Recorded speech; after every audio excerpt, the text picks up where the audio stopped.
Hello students, I am Bhakti Nitin Ratnabarki from Kotekar High School. Today we are going to learn 3.5 of 9th standard Great Scientists. Great Scientists हा जो lesson आहे तो Michael फॅरेडी या शास्त्रज्ञांविषयी दिलेला आहे. तर great scientists are persevering and never deterred by difficulties. म्हणजे great scientist म्हणजे थोर असे महान असे शास्त्रज्ञ आहेत जे चिकाटीनं किंवा परसिव्हर म्हणजे चिकाटीनं किंवा दीर्घोद्योगानं कार्य करीत असतात. And never deterred by difficulties. Deterred म्हणजे नाउमेद होत नाहीत. कशामुळं? तर अडचणींमुळं नाउमेद कधीही होत नाहीत. अशा अर्थाचं सेंटेन्स पहिल्यांदा आपल्याला धड्याच्या सुरुवातीला दिलेलं आहे. तर बघूया. मायकेल फॅरेडी यांच्या आयुष्यामध्ये खूप अडचणी आल्या. लहानपणापासून लहान असल्यापासून त्यांना खूप अडचणी येत गेल्या. त्याच्यावर मात करून खूप अपयश पचवून शेवटी त्यांना यश मिळालं. तर त्यांच्या या कार्याचा इथं आढावा दिलेला आहे. Michael Faraday is regarded as one of the most distinguished scientists and inventors of modern times, and his work on electricity is still a subject of study in the form of Faraday's law. आता Michael Faraday हे modern म्हणजे आधुनिक काळातील famous म्हणजे नामवंत असे शास्त्रज्ञ आणि संशोधकांमधील एक मानला जातो. म्हणजे इथं इन्व्हेंटर्स दोन शब्द बघा. डिस्टिंग्विश्ड म्हणजे नामवंत फेमस सायंटिस्ट अँड इन्व्हेंटर्स म्हणजे संशोधक. मग मायकेल फॅरेडे हा आधुनिक काळातील नामवंत शास्त्रज्ञ आणि संशोधकांमधील एक मानला जातो. आणि अजून काय म्हटलेलं आहे? In form of Faraday's law म्हणजे विजेसंबंधीचे त्याचे काम जे काय आहे ते अजूनही फॅरेडेज लॉ म्हटलेले आहे. फॅरेडेचा नियम या नावाने अभ्यास विषय आहे. सब्जेक्ट ऑफ स्टडी म्हणजे अभ्यासाचा विषय आहे अजून देखील. But few know his inspirational life story which is all about courage and fighting against the odds. आता इथं अगेन्स्ट द ऑड्स म्हणजे बघा. बट द फ्यू नोन म्हणजे अतिशय थोड्या लोकांना माहिती आहे किंवा थोडे लोक जाणतात. काय? तर इन्स्पिरेशनल लाईफ स्टोरी. इन्स्पिरेशनल म्हणजे स्फूर्ती देणारी अशी लाईफ स्टोरी आहे त्यांची की जी धैर्य आणि इतर ज्या काही गोष्टी आहेत प्रतिकूल गोष्टींचा सामना करणारी किंवा ऑड्स म्हणजे प्रतिकूल गोष्टींचा सामना करणारी अशी त्यांची लाईफ स्टोरी आहे. हे अतिशय थोड्या जणांना माहिती आहे. पुढे बघूया. Michael Faraday was born into a poverty stricken family. Poverty stricken म्हणजे दारिद्र्याने गांजलेल्या फॅमिलीमधून होता Michael Faraday. In a dirty London suburb म्हणजे उपनगर. लंडनच्या एका उपनगरामध्ये. कशा? तर डर्टी अतिशय घाणेरड्या अशा वस्तीतून दारिद्र्याने गांजलेल्या गलिच्छ अशा उपनगरातून त्याचा जन्म झालेला होता. ही suffered from a speech defect as a child. लहान असताना त्याच्या बोलण्यामध्ये किंवा वाचा दोष असल्यामुळे त्याला थोडंसं दुःख भोगावं लागत होतं. ही सफर्ड म्हणजे त्याला सहन करावं लागलं. From a speech defect as a child. लहान असतानाच त्याच्या बोलण्यातील वाचा दोषामुळं त्याला भोगावं लागलं होतं, सहन करावं लागलं होतं. He would pronounce rabbit as a wabbit. म्हणजे जिथं रॅबिट ह्या शब्दाचा उच्चार रॅबिट असा केला जातो तर तिथं तो वॅबिट असा करत होता. He could not even say his on name and would call himself Faraday. तो वॅबिट असा करत होता आणि तो स्वतःचं नावसुद्धा, त्याचं नाव होतं मायकेल फॅरेडे. तर तो रचा उच्चार जो फॅरेडे आहे तो तिथं स्वतःचं फॅरेडेसुद्धा म्हणू शकत नव्हता. स्वतःला तो फॅरेडे असं म्हणत होता. Other children laughed at him and teachers did not help him either. आणि मग त्याला इतर मुलं हसायची आणि शिक्षकही त्याला मदत करत नसत. When he was 12 his mother was forced to take him out of school, thus putting an end to his formal education. बघा. आणि मग तो 12 वर्षाचा झाला आणि त्याच्या आईला त्याच्या कार्यशाळेतून किंवा शाळेतून काढून टाकावं लागलं. त्यामुळे त्याचे औपचारिक किंवा रीतसर शिक्षण अशा रीतीने संपले. विद्यार्थी मित्रांनो, इथं लक्षात घ्या, फॉर्मल एज्युकेशन आणि इनफॉर्मल एज्युकेशन जे आपण शाळेमध्ये शिकतो त्याला आपण फॉर्मल एज्युकेशन म्हणतो, आणि इनफॉर्मल एज्युकेशन म्हणजे आपण दैनंदिन जीवनामध्ये जे काही इतर गोष्टी शिकतो, व्यवहार शिकतो, काम करायला शिकतो, जे काही मॅनर्स शिकतो ते सगळं इनफॉर्मल किंवा अनौपचारिक असं शिक्षण असतं. तर ते हे औपचारिक शिक्षण जे आहे फॉर्मल एज्युकेशन हे इथंच त्याचं संपलेलं होतं. ॲट 13, मग 13व्या वर्षी काय झालं? At 13 however he started working with a book binder, binding hundreds of books during the day and staying up all night to read them. आणि मग तरीही 13 वर्षाचा झाल्यावर तो एका पुस्तक बांधणी करणाऱ्या माणसाकडे काम करू लागला. रीडिंग दस बिकेम हिज ऑब्सेशन. ऑब्सेशन म्हणजे काय? तर त्याचं छंद जडला किंवा त्या वाचनानं त्याला पछाडलं होतं. One day he came across a book on electricity which had been sent to his master for binding. आणि मग एके दिवशी त्याच्या मालकाकडे बांधणीसाठी आलेलं, बुक बाइंडिंगसाठी आलेलं विजेसंबंधी पुस्तक त्याला मिळालं इलेक्ट्रिसिटीवरचं. He started reading it as was completely hooked. म्हणजे त्याने ते वाचायला सुरुवात केलं आणि त्या पुस्तकामध्ये तो हरखून गेला. हुक्ड म्हणजे ते वाचण्यामध्ये खूप मग्न होऊन गेला. That was his first introduction to the subject of electricity which soon became a lifelong fascination. ह्याच वेळी काय झालं, इथे वीज या विषयाशी पहिला परिचय झाला. इंट्रोडक्शन म्हणजे परिचय झाला त्याचा, जे लवकरच त्याच्या आयुष्यभराचे आकर्षण ठरले. लाईफलाँग फॅसिनेशन म्हणजे त्याच्या आयुष्याचं आकर्षण ठरलं. Faraday was still poor at 21. 21व्या वर्षीसुद्धा तो गरीबच राहिला होता. Once a friend gave him a free ticket of a public lecture and demonstration by the renowned chemist Humphry Davy at London's Royal Institution. आणि मग एकदा त्याच्या मित्राने त्याला काय केलं, लंडनच्या रॉयल इन्स्टिट्यूशनमधील सुप्रसिद्ध अशा रसायनशास्त्रज्ञ म्हटलेलं आहे, केमिस्ट, रिनोड केमिस्ट म्हणजे सुप्रसिद्ध अशा रसायनशास्त्रज्ञ हॅम्फ्रे डेव्ही यांच्या सार्वजनिक भाषणाचे आणि प्रयोगाचे मोफत तिकीट दिलं त्याला.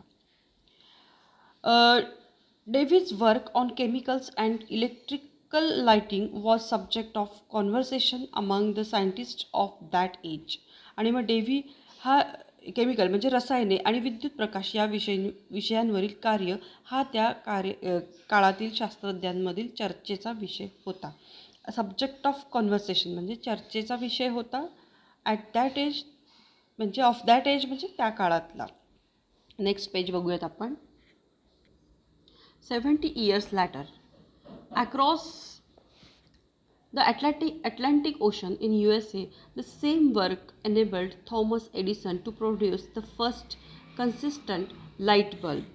आता 70 वर्षानंतर काय झालं, अटलांटिक महासागरापलीकडील अमेरिकेतला USA मधला त्याच कार्यामुळे थॉमस एडिसनला पहिला सतत प्रकाश देणारा दिवा बनवता आला. आता कॉन्सिस्टंट म्हटलेलं आहे म्हणजे सतत, लाईट बल्ब म्हणजे सतत प्रकाश देणारा बल्ब बनवता आला. Next, the day in 1812 Faraday was spellbound by Davy's lecture. आता हे जे फ्री तिकीट मिळालं होतं डेव्हीज लेक्चरच्या, त्या लेक्चरमुळं तो अतिशय स्पेलबाउंड म्हणजे मंत्रमुग्ध झालेला होता. He kept talking notes about the mysterious force of electric fluid.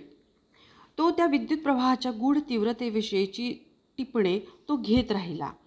Notes म्हटलेलं आहे ते म्हणजे टिपणं, म्हणजे बारीक बारीक अशा गोष्टी असतात की ज्या लेक्चरमधून आपल्याला मिळतात त्या आपण लिहून घेतो, त्याला नोट्स म्हणतात. अबाउट मिस्टिरियस, गूढ अशा, फोर्स ऑफ इलेक्ट्रिक फ्लुइड म्हणजे विद्युत प्रवाहाच्या तीव्रतेच्या गूढतेविषयी.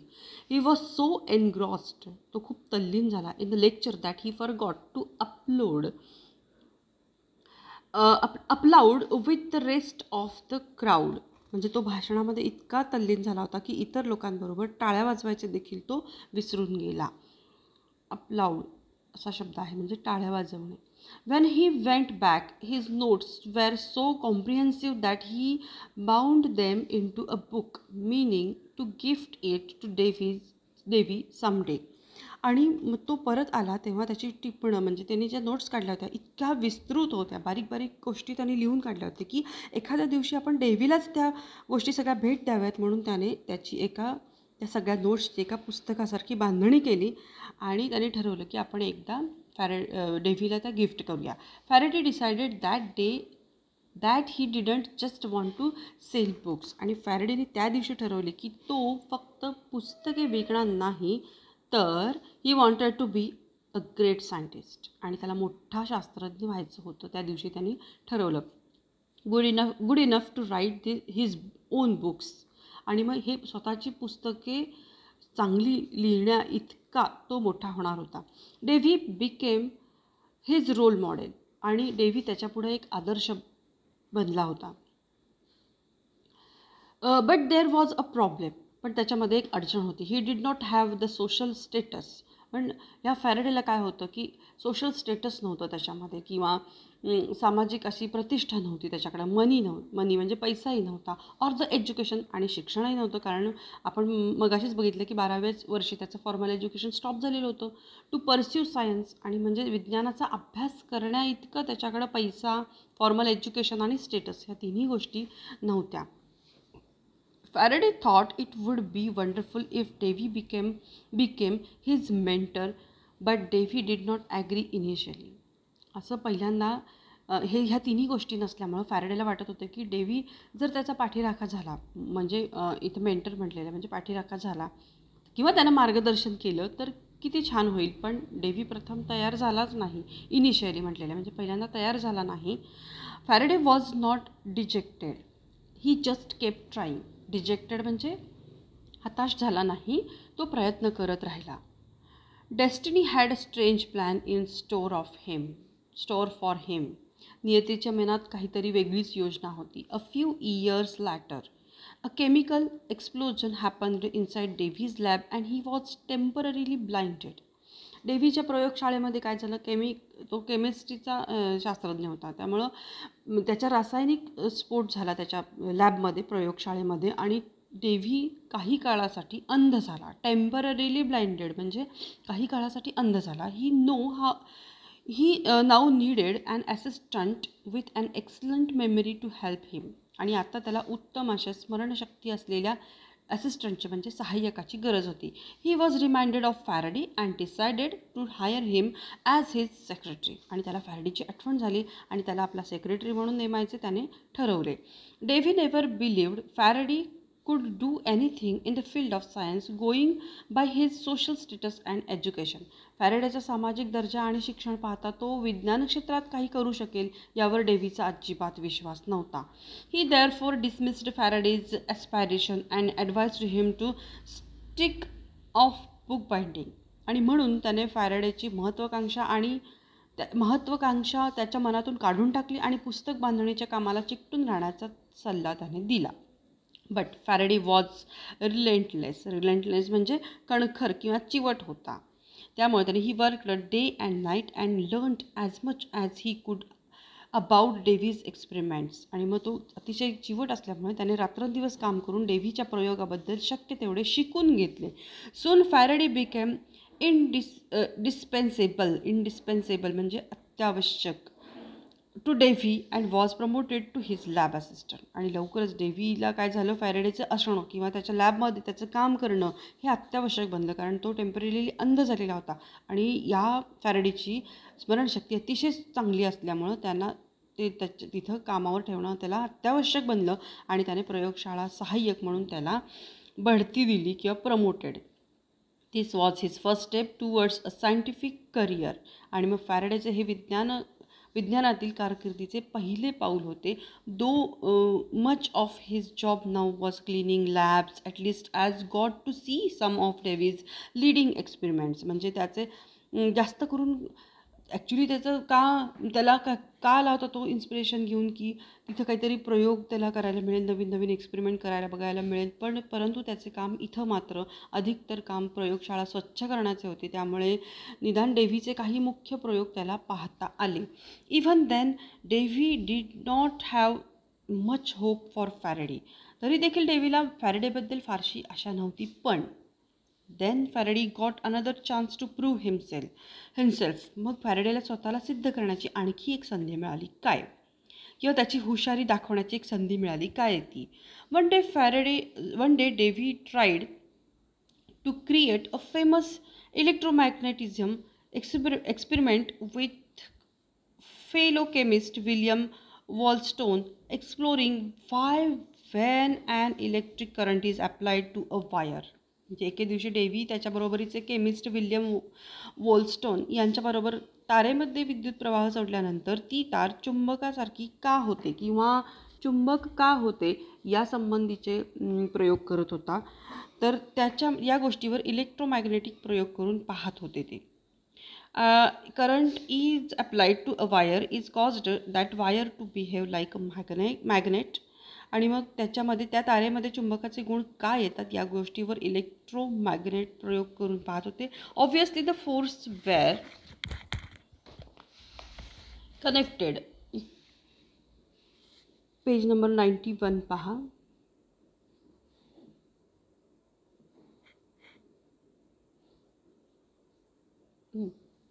Connected, but nobody had figured out how to make it happen continuously.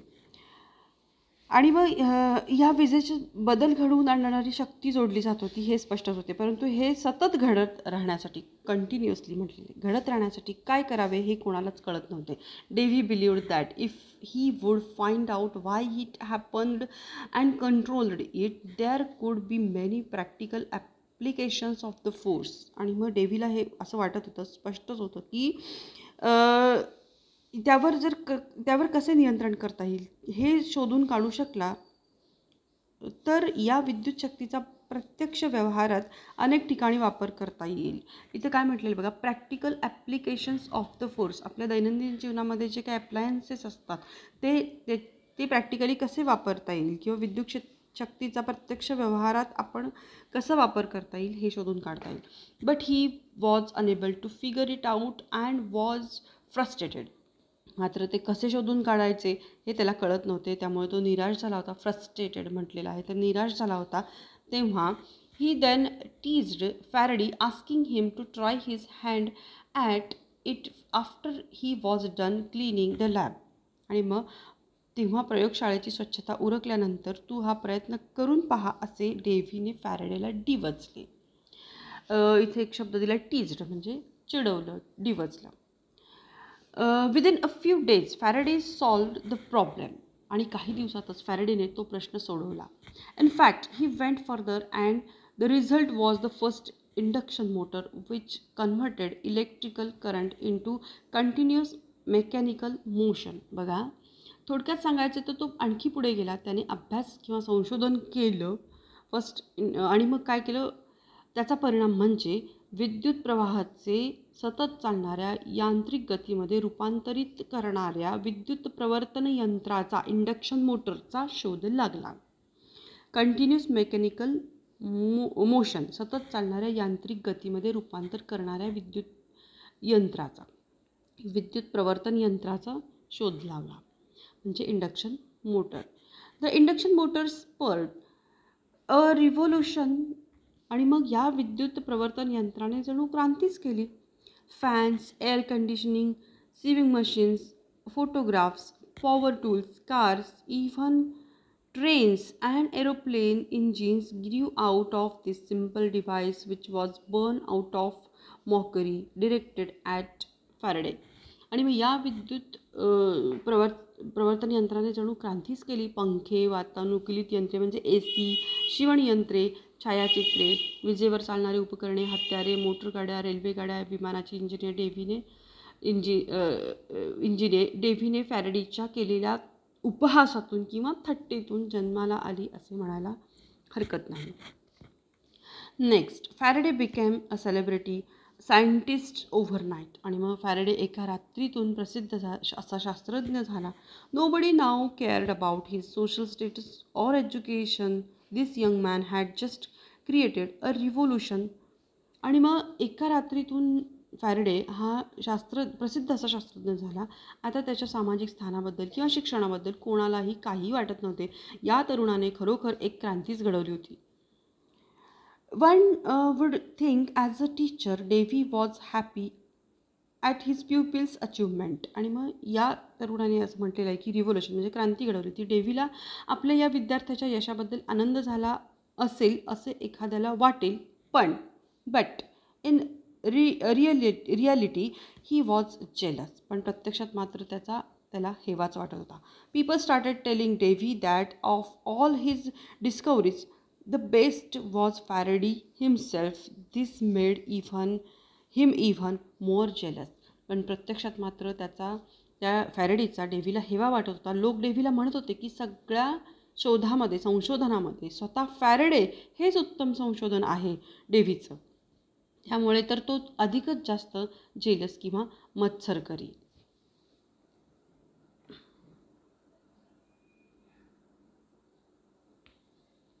त्यानंतर बघूया. As angry Dewey gave Faraday an impossible task to him out of his way. आणि म्हणून चिडलेल्या या डेव्हीने फॅरेडेला आपल्या मार्गातून दूर करण्यासाठी म्हणजे इम्पॉसिबल म्हणजे अशक्यप्राय असे एक काम दिले. He handed him a piece of Bavarian glass.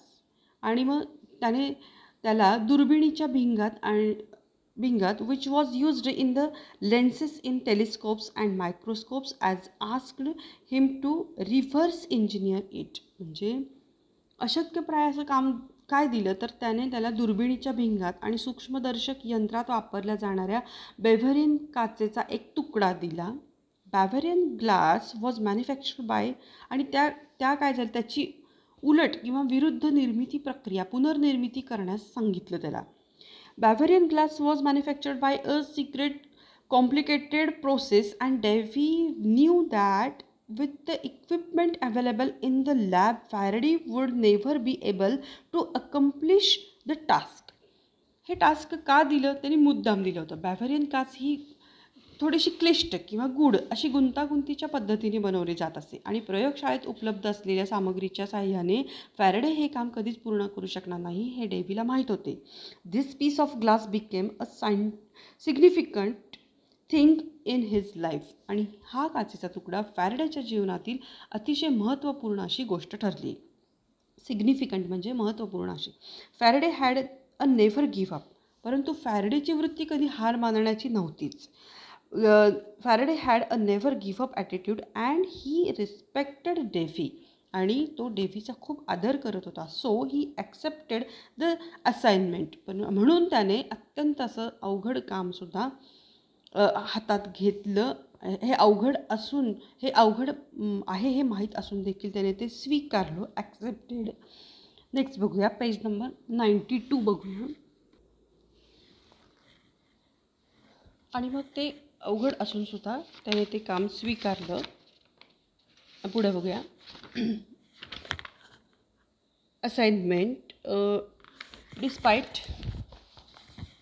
Despite knowing that it would be very difficult. आणि हे काम खूप अवघड आहे हे माहिती असून सुद्धा त्याने ते काम स्वीकारलं.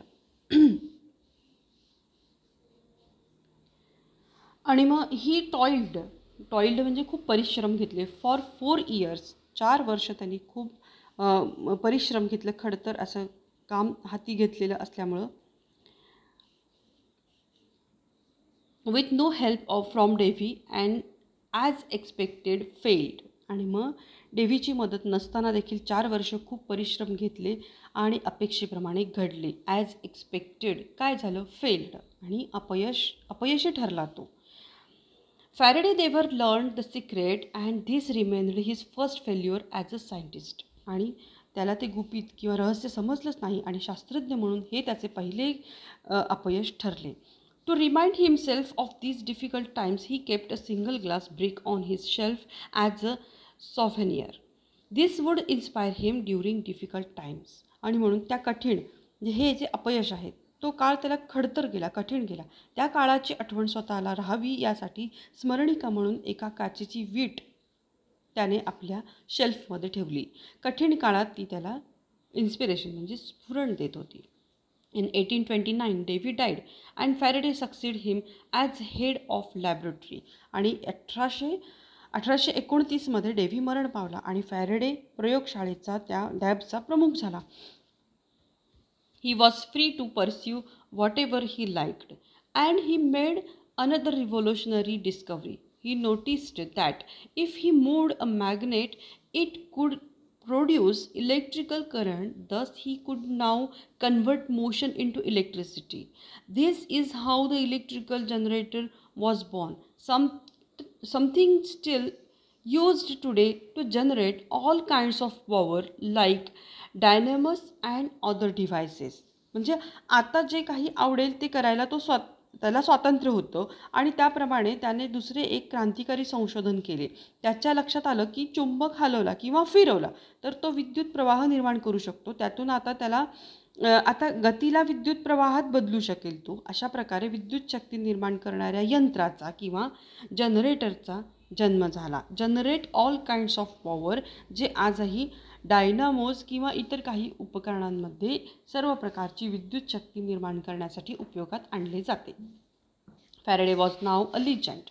आता फॅरेडे म्हणजे आता एक दंतकथा किंवा आख्यायिका, महान व्यक्ती अशी बनलेली होती. In 1840 he developed memory loss which continued for the rest of his life, but the disease did not stop him. He persevered, starting a complicated experiment to prove that light was closely related to electricity and magnetism, a novel thought in those times. आता फॅरेडी या त्याच्या कार्यामुळे काय झालं होतं की आख्यायिका किंवा दंतकथा, महान व्यक्ती अशी बनली होती. 1840मध्ये काय झालं, फॅरेडेला त्याच्या स्मरणशक्तीचा थोडा थोडा ऱ्हास होऊ लागला, जे आयुष्याच्या अखेरपर्यंत त्याला त्रास देत राहिला. पण या आजारामुळं त्याचे आयुष्य थांबले नाही किंवा त्याला थांबवलं नाही, त्याच्या संशोधनाला थांबवलं नाही त्या आजारानं. वीज आणि चुंबकीय शक्ती यांचे प्रकाशाशी अगदी जवळचं नातं आहे हे सिद्ध करणारा गुंतागुंतीचा, क्लिष्टाचा, किचकटाचा प्रयोग करण्यासाठी तो चिकाटीनं प्रयत्न करू लागला. त्या काळातला तो एक नाविन्यपूर्ण असा एक विचार होता. नॉव्हल म्हटलेला आहे म्हणजे नाविन्यपूर्ण असा एक विचार होता. Remember that piece of Bavarian glass Faraday had kept on his shelf? He was determined to convert the remainder of his first major failure to an instrument of great success. He used the same glass now to show that in the presence of a magnet, light could isolate into a single wave rather than spreading out randomly in all directions, a concept called polarization. फॅरेडेने काय केलं होतं की त्या शेल्फवर बॅव्हेरियनचा तुकडा ठेवला होता. तो आठवतोय का तुम्हाला? आपल्या पहिल्या मोठ्या अपयशाचा, त्या खुणेचा, आठवणीचा मोठ्या यशात रूपांतर करण्याचे साधन म्हणून उपयोगात आणण्याचा त्याने निश्चय केला. हीच काच आता त्याने चुंबकाच्या उपस्थितीत चुंबकाद्वारे सर्व दिशांना कशाही पसरवणाऱ्या प्रकाशाऐवजी एका प्रकाश लहरीत त्याला वेगळा करता येतो हे दाखवण्यासाठी वापरली. याच काचेचा उपयोग करून ही ध्रुवीकरणाची कल्पना मानली जाते. पोलरायझेशन म्हणजे ध्रुवीकरण. या कल्पनेला किंवा या आयडियाला ध्रुवीकरण असे म्हटले जाते. He then took the old experiment of sprinkling iron filling of a sheet of paper near a magnet, making circular patterns. He went on to prove that these patterns were not a poverty of the iron fillings. In the fact, they were due to invisible magnetic fields that filled the empty space around the magnet and hence distributed the fillings. मग त्याने एक कागदाच्या तुकड्यावर लोखंडाचा चुरा किंवा भुगा, आपण सायन्सच्या पिरियडला करतो ना तो प्रयोग, त्याच्यावर टाकला आणि त्याच्याजवळ चुंबक नेऊन गोलाकार आकार किंवा नक्षी तयार करण्याचा जुना पुराणा प्रयोग हाती घेतला.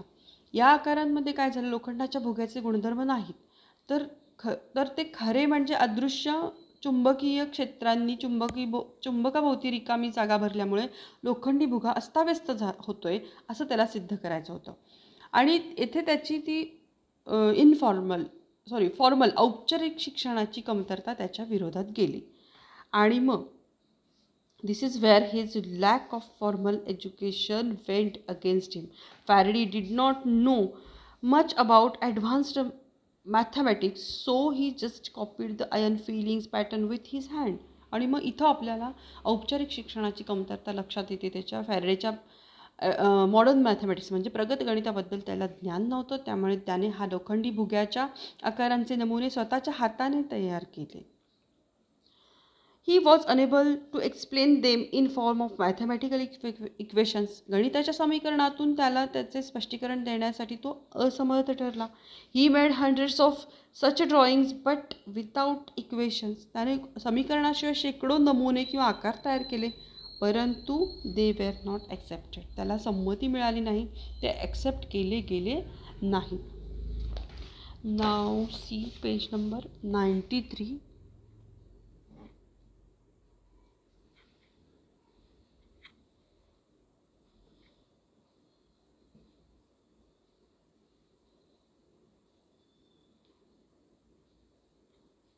पेज नंबर 93 बघा. Fortune favored the brave Faraday once again when he met James Maxwell.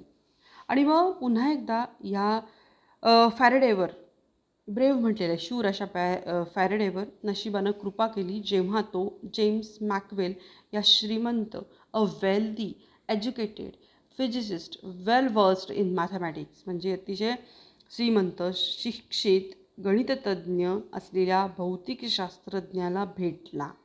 Physicist म्हटलेला आहे, भौतिकशास्त्रज्ञ त्याला भेटला. He was willing to work with Faraday आणि फॅरेडेबरोबर काम करायला तो तयार होता किंवा उत्सुक होता.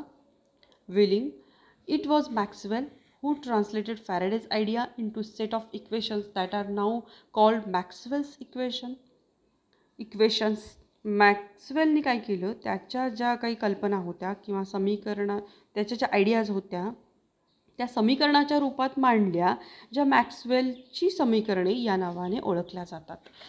Their combined work has helped us in many ways. आणि त्यांचं जे एकत्रित काम आहे, मॅक्सवेल आणि फॅरेडे यांचं एकत्रित काम आहे, ते आपल्याला अनेक प्रकारे उपयुक्त आजही ठरलेले आहे. Electronic and communication system today are designed around their discoveries.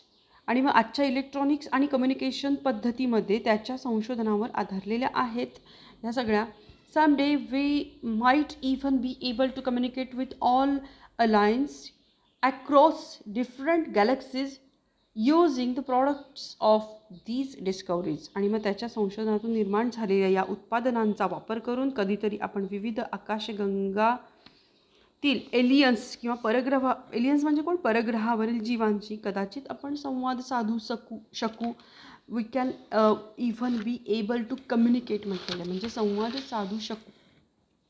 Next, Faraday's life started with difficulties. आणि मग हे जे फॅरेडेचं आयुष्य होतं सुरुवातीला खूप खडतर होतं, त्याची सुरुवातच आयुष्याची खूप खडतर झाली होती. But as a great scientist he mate each difficulty with the पर्सिव्हरन्स and conviction. आता म्हणजे म्हणूनच पण एक महान शास्त्रज्ञ म्हणून प्रत्येक कठीण अडचणीला त्याने चिकाटीने, पर्सिव्हरन्स म्हटलेलं आहे म्हणजे चिकाटीने आणि कन्व्हिक्शन म्हणजे विश्वासानं तोंड दिलं. He was given impossible task which he undertook as a challenges. म्हणजे त्याला अशक्यप्राय अशा कामगिऱ्या दिल्या, पण त्याची काही आव्हानं होती त्याने ती पेलली. अँड ऑपॉर्च्युनिटीज आणि संधी म्हणून स्वीकारली. हे जे काही अडचणी होत्या त्या संधी म्हणून स्वीकारल्या. He optimizes what the Walt Disney character Pinocchio sed.